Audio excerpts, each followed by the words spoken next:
नमस्कार दोस्तों, चलिए स्टार्ट करते हैं। नेक्स्ट टॉपिक आपका बहमनी किंगडम। ठीक है, इसके बारे में ज़रा देखते हैं। ये एक्चुअली में मुगल्स एंड उससे पहले की समय की बात है। मतलब बहमनी किंगडम आपका, आप लोग ईयर देख सकते हैं, 1300 के आसपास हो रहा है। मतलब ये मोहम्मद बिन तुगलक, जो हमने बताया था कि उसने 5 एक्सपेरिमेंट्स किए थे। मैंने पूरा का पूरा डिटेल में बताया था। मोहम्मद तुगलक किंगडम के बारे में जब आप लोग पढ़ोगे, तुगलक डायनेस्टी के बारे में पढ़ोगे, तो उसमें मैंने बताया था कि उसने अपने पूरे राज के दौरान वो किसी पे विश्वास नहीं करता था। हमेशा इधर से उधर भागता रहता था। कभी इसको मार रहा है, कभी उसको काट रहा है, कभी ये कर रहा है, कभी वो कर रहा है। तो पूरे जगह में भागते भागते भागते भागते इसके आसपास बहुत सारे एवोल्यूशंस वगैरह होते हैं, जिस दौरान बहमनी किंगडम्स का इवोल्यूशन होता है। बहमनी एक्चुअली शुरू में एक ही किंगडम था। ठीक है, बहमनी किंगडम था। उसके बाद फिर इसके 5 अलग अलग डिविजन्स हो जाते हैं। ठीक है, तो दैट इज वाई किंगडम्स कहा जाता है। नहीं तो फिर ये एक्चुअली में एक ही किंगडम है जिसका 5 बाद में डिवीजन हो जाता है। ठीक है, तो इसको आप लोग पढ़िएगा। अभी तो मैं वीडियो तो मैं बाद में बना रहा हूँ, मुगल्स के बाद में, क्योंकि वो एक चेन ऑफ इवेंट्स है जो वहाँ से अगर टूट जाती है तो फिर लोगों को कन्फ्यूजन होता है। दैट इज़ वाई मैंने मतलब इसको पहले नहीं लिया। एक्चुअली में इसको आना चाहिए during the period of Muhammad bin Tughlaq के लैप्स के बाद। मोहम्मद बिन तुगलक के लैप्स के ख़त्म होने के बाद जो आगे का फिरोज शाह तुगलक वाला पीरियड रहता है, वहाँ से ये बहमनी किंगडम आना चाहिए। ठीक है, लेकिन मैंने उनको वहाँ पे न लेके अभी लिया है, सो दैट आपकी कंटिन्यूटी ब्रेक ना हो। ओके, चलिए फटाफट से स्टार्ट करते हैं। बहुत ज़्यादा इसके अंदर डिटेल में पढ़ना नहीं है, एकदम सिंपल से ओवरव्यू वगैरह देख के हम लोग वाइंड अप करेंगे। ठीक है, तो ये आपका मुस्लिम स्टेट है आपके डेक्कन में, फर्स्ट मुस्लिम स्टेट आपके डेक्कन रीजन में, जो बहुत बड़ा एरिया। इसके कंटेम्प्रेरी थे विजयनगर किंगडम। ठीक है, विजयनगर के साथ इनका हमेशा मतलब लड़ाई चलता रहता है, इसी वजह से बहुत ज़्यादा इंपॉर्टेंट भी है। ठीक है, इसमें आपके अफाकिस थे और दक्कनी थे, दो तरीके के आपके मुस्लिम्स यहाँ पे थे। दक्कनी वही थे जो कि आपके मतलब इस रीजन के बिलोंग करते थे, मतलब इंडियन ओरिजिन के थे। और दक्कन के रीजन में उन लोग रहा करते थे। ठीक है, इसका फाउंडेशन किसने रखा था? अलाउद्दीन हसन बहमन शाह ने रखा था। ये बहमन शब्द जो है, इट इज सेड कि ये ब्राह्मण से आया है। ये अलाउद्दीन हसन जो था, इसको किसी ब्राह्मण ने पाला था। दैट इज वाई इसने ऐसा अपना मतलब अपने नाम में ब्राह्मण शब्द यूज किया था। That is why Bahmani kingdom ऐसे करके बना था। व्हाट में बी द रीजन, उससे कोई इंपॉर्टेंट मतलब याद रखने की जरूरत नहीं है। वो सिर्फ ऐसे बता रहा हूँ मैं, चूंकि फालतू चीजें पढ़ता था तो मुझे याद रहता है। ठीक है, तो हसन गंगू इसका एक्चुअल नाम था। और इसने हसन अलाउद्दीन हसन बहमन शाह के नाम से इसने अपनी नई किंगडम का एस्टेब्लिशमेंट करा था during the reign of Muhammad bin Tughlaq. Muhammad bin Tughlaq यहाँ से भाग रहा था, उसी दौरान इसने मौका देखा, चौका मारा और बैठ गया सिंहासन पर। ठीक है, बामनी किंगडम एक सबसे इंपॉर्टेंट काम करता है कि कल्चरल लिंक की तरह काम करता है। इसी वजह से इसका एक इंपॉर्टेंस है बामनी किंगडम का, कि इसने नॉर्थ के जो भी इवेंट्स थे, नॉर्थ की जो चीज़ें थी, उसको साउथ में ले जाने का काम किया। ठीक है, ये एक कल्चरल लिंक की तरह काम करता था बिटवीन साउथ एंड नॉर्थ। ये इसका एक बहुत बड़ा कॉन्ट्रीब्यूशन है, जिसने नॉर्थ में होने वाले हर एक हलचल को, जो मुस्लिम एडवेंट हो रहा था, और मुस्लिम एडवेंट के साथ साथ जो Islamic rules and regulations, architecture, cultural impacts वगैरह जो पढ़ रहे थे, उनको ये साउथ में ले जाने का काम करता है। That is why it is more prominent कि इसके बारे में थोड़ा सा पढ़ा जाना चाहिए। ठीक है, बाकी इसका बहुत बड़ा मतलब कोई बहुत बड़ा रोल नहीं है, सिंपल इतना ही है, ऐसे ही है। ओके, नेक्स्ट 14 बर्मन सुल्तान, ये सब कुछ याद रखने की कोई ज़रूरत नहीं है। इनके बीच में बर्मनी एम्पायर और विजयनगर एम्पायर के बीच में हमेशा लड़ाई चलती रहती थी, ये तो मैंने आपको बता दिया। अहमद शाह वली ने अपना कैपिटल, ये हम लोग बाद में देखने वाले हैं, तो इतना कुछ टेंशन वाली बात नहीं है। बाकी नेक्स्ट ये महमूद गवाह, ये सभी हम लोग आगे पढ़ने वाले हैं। तो इसमें लास्ट किंग जो लास्ट जो आपका सुल्तान था इसका, वो कलीमुल्ला उसका नाम है। ठीक है, ये जो चीज़ें हैं, ये हम लोग अभी डिस्कस करने वाले हैं आगे, तो वापस से बात करने की ज़रूरत नहीं पड़ेगी।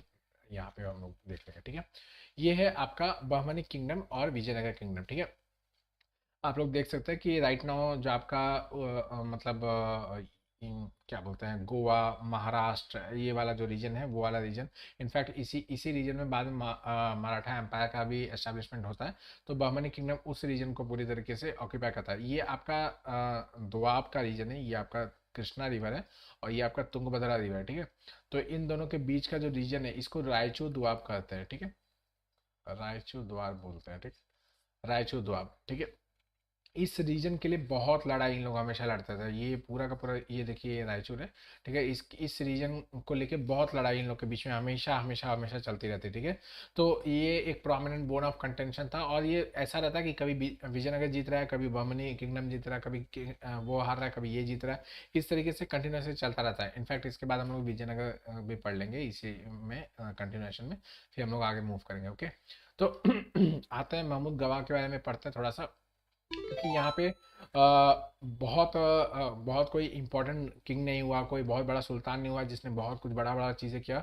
जिन्होंने छोटा मोटा चीज़ें किया, जैसे किसी ने हैदराबाद स्टेट बनाया, किसी ने गोल गुम्बज का स्थापना किया, तो वो सब चीज़ें हम लोग देखेंगे। लेकिन जो इसमें सबसे बड़ा कंट्रीब्यूशन अगर किसी ने किया है तो ये है महमूद गवाह, ठीक है। ये 20 साल तक इसने एक तरीके से राज किया था। ये एक्चुअली ट्रेडर था, ठीक है।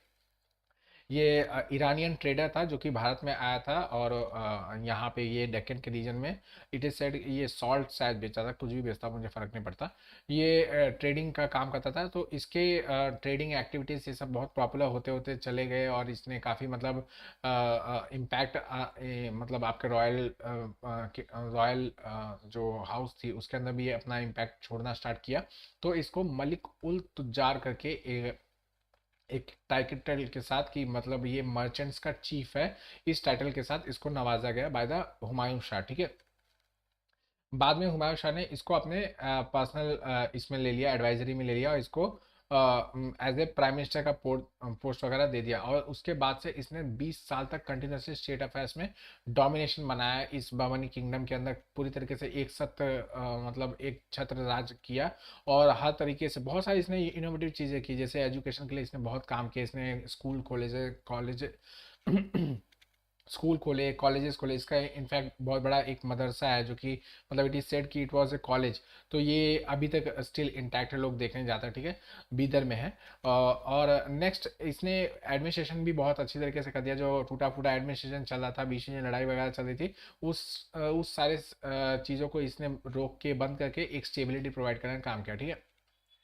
इसी ने पूरे किंगडम को 8 प्रोविंसेस या फिर तरफ में डिवाइड कर दिया, और हर एक तरफ का हेड होता था तरफदार, ठीक है। इसको सैलरी या तो फिर पैसे में दी जाती थी, या तो फिर जागीर के रूप में दी जाती थी। खालसा जमीन वही सेम जो सुल्तान के लिए एक्सपेंसेस के लिए जो रखी जाएंगी, उसको खालसा जमीन कहा जाता है। Next, it is said that कि इसने ही इस रीजन में गन पाउडर के यूज का मतलब गन पाउडर का यूज करना स्टार्ट करवाया था।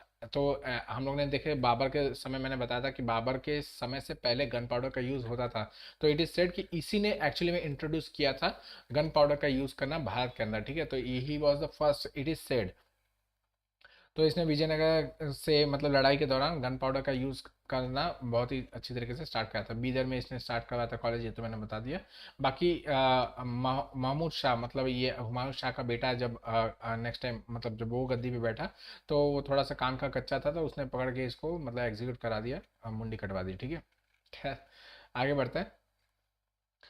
आफ्टर गवाह के एग्जीक्यूशन के बाद बहमनी किंगडम धीरे धीरे डिसइंटीग्रेट हो गया। मतलब ये गवाह ही था जिसने पूरी तरीके से मतलब स्टेबलाइज करके रखा हुआ था। लेकिन अब उसके मरने के जैसे ही थोड़े समय के बाद पूरा का पूरा बहमनी किंगडम अलग अलग 5 प्रिंसिपैलिटीज में डिवाइड हो जाएगा, ठीक है। तो यहाँ पे फर्स्ट एक एक प्रिंसिपैलिटी को देखते हैं बारी बारी से। फर्स्ट है निज़ाम शाही, जो कि अहमदनगर के रीजन में थे। इन लोग का ईयर वगैरह याद नहीं रखेंगे तो भी चल जाएगा, बस पता होना चाहिए कि निज़ाम शाह अहमदनगर से थे, आदिल शाह बीजापुर से थे, कुतुब शाह गोलकुंडा से थे, इमाद शाह बेरार से थे, और बरीद शाह बीदर से थे, ठीक है। ये आप लोग को पता होना चाहिए।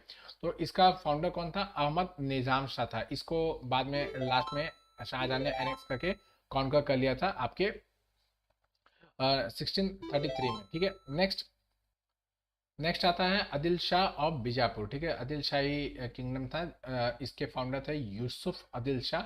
इन्होंने गोल गुम्बज का क्या बोलते हैं गोल गुम्बज इस रीजन में बनवाया गया था मोहम्मद आदिल शाह के द्वारा, ठीक है।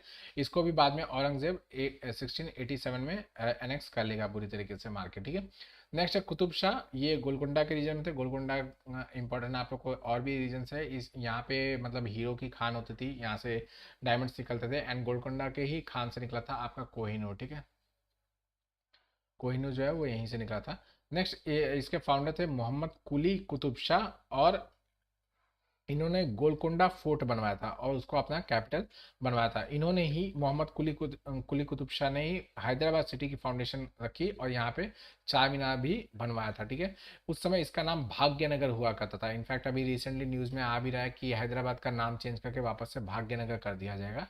तो ये भी आप लोग देख सकते हैं, कोई इंपॉर्टेंट नहीं है। ठीक है, औरंगजेब ने इसको भी 1687 में अनेक्स कर लिया था। ठीक है, नेक्स्ट इमाद शाही बेरार के जो थे, इनको ये फतुल्ला इमदादुल मुल्क जो भी है इनका नाम है, इन्होंने फाउंड किया था। कैपिटल इसका दौलताबाद था और इसको अहमदनगर ने एनेक्स कर लिया था। अहमदनगर ने इसको एनेक्स कर लिया था। नेक्स्ट अली बरीद ने एस्टैब्लिश किया था बरीद शाही ऑफ द बिदर रीजन का, उसको बीजापुर के रूलर्स ने एनेक्स कर लिया था। ठीक है, ये आपके पांच बहमनी किंगडम थे जो कि after the disintegration of Bahmani kingdom बने थे। ठीक है, नेक्स्ट आर्ट एंड आर्किटेक्चर में अगर कहा जाए तो इन्होंने थोड़ा बहुत यहाँ पे कंट्रीब्यूशन किया है, जिसके बारे में यहाँ पे बात कर सकते हैं कि यहाँ पे पर्शियन आर्किटेक्चर से इन्फ्लुएंस तो हुए ही, इसके साथ इन्होंने पर्शिया, टर्की, अरेबिया यहाँ से भी आर्किटेक्ट्स बुलाया और बहुत ही अलग अलग प्रयोग वगैरह भी किए।